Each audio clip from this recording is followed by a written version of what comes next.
الشیطان الرجیم بسم اللہ الرحمن الرحیم۔ حضرت انس روایت کرتے ہیں، جنگ موطا پر نبی کریم صلی اللہ علیہ وآلہ وسلم نے صحابہ رضی اللہ تعالیٰ عنہ کو روانہ کیا۔ یہ جنگ 8 ہجری کو ہوئی۔ اس جنگ میں مسلمانوں کی تعداد 3000 تھی اور ہرکل کے سپاہیوں کی تعداد 1 لاکھ تھی۔ 3000 1 لاکھ کے مقابلے میں آئے۔ شام میں یہ جنگ لڑی جا رہی ہے، جنگ وہاں ہو رہی ہے اور حضور صلی اللہ علیہ وسلم مدینے میں بیٹھ کر جنگ کے واقعات بیان کر رہے ہیں۔ حضور صلی اللہ علیہ وسلم نے فرمایا کہ جنگ میں جھنڈا اب حضرت زید نے پکڑ لیا ہے، جھنڈا لشکر اسلام کا حضرت زید نے پکڑ لیا ہے۔ پھر فرمایا کہ وہ شہید کر دیے گئے ہیں۔ پھر فرمایا اب جھنڈا عبداللہ ابن رواحہ نے تھام لیا ہے۔ پھر فرمایا کہ وہ بھی شہید کر دیے گئے ہیں۔ حضور صلی اللہ علیہ وسلم یہ بیان کرتے جا رہے ہیں اور ساتھ ہی آنکھوں سے آنسو بھی برستے جا رہے ہیں۔ پھر اس کے بعد حضور صلی اللہ علیہ وآلہ وسلم نے فرمایا اب جھنڈا اللہ کی تلواروں میں سے ایک تلوار حضرت خالد بن ولید نے پکڑ لیا ہے، یہاں تک کہ اللہ نے انہیں فتح عطا کر دی ہے۔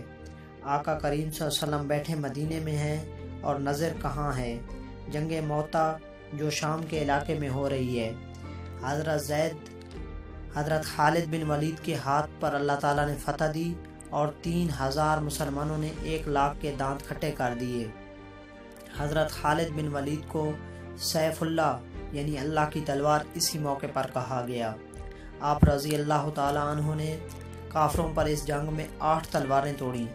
تلوار توڑنا عرب میں بہادری کی علامت سمجھا جاتا ہے۔ جو تلوار سے اتنے لوگوں کو مارتا ہے کہ اس کی تلوار ٹوٹ جاتی ہے۔ اس جنگ میں 8 تلواریں حضرت خالد بن ولید نے توڑیں۔ حضرت خالد بن ولید کی ساری زندگی میں یہ آرزو رہی ہے کہ وہ شہید ہو جائیں، لیکن ان کی آرزو پوری نہ ہو سکی، اس لیے کہ وہ اللہ کی تلوار تھے اور اللہ کی تلوار کو کون توڑ سکتا ہے۔ اس لیے حضرت خالد بن ولید ساری زندگی کسی جنگ میں بھی نامراد اور ناکام نہیں ہوئے۔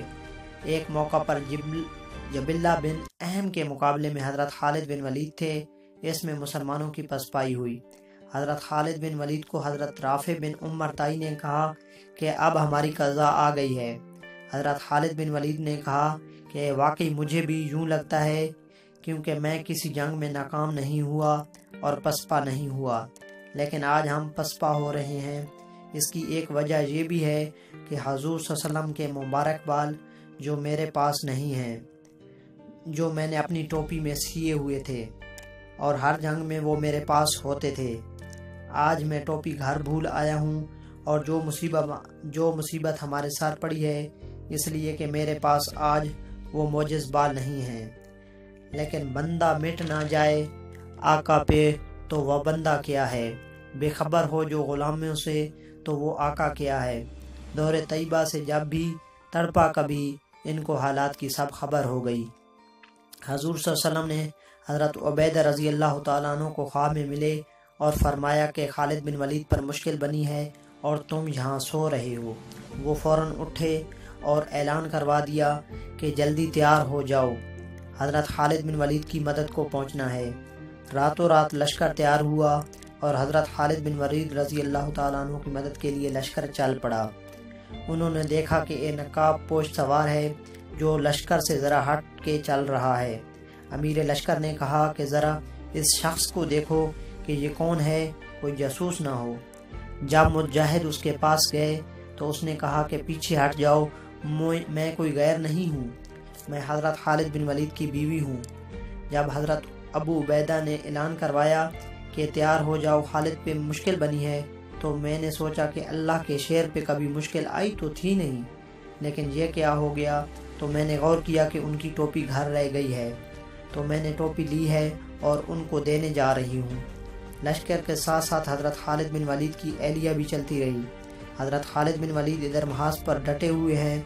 اچانک حضرت خالد بن ولید کیا دیکھتے ہیں کہ ایک جانب سے اللہ اکبر کی آواز آئی اور 5-6 مجاہد جو دشمن کے لشکر کو پیچھے دھکیل رہے ہیں، اور اس میں ایک نقاب پوش مجاہد بھی ہے۔ حضرت خالد بن ولید نے گھوڑے کو ایڑ لگائی اور جا کر اس کے قریب کھڑے ہو گئے اور کہا کہ اے جوان مرد مجاہد، تو کون ہے جو لشکر کی پشتیں کاٹ رہا ہے؟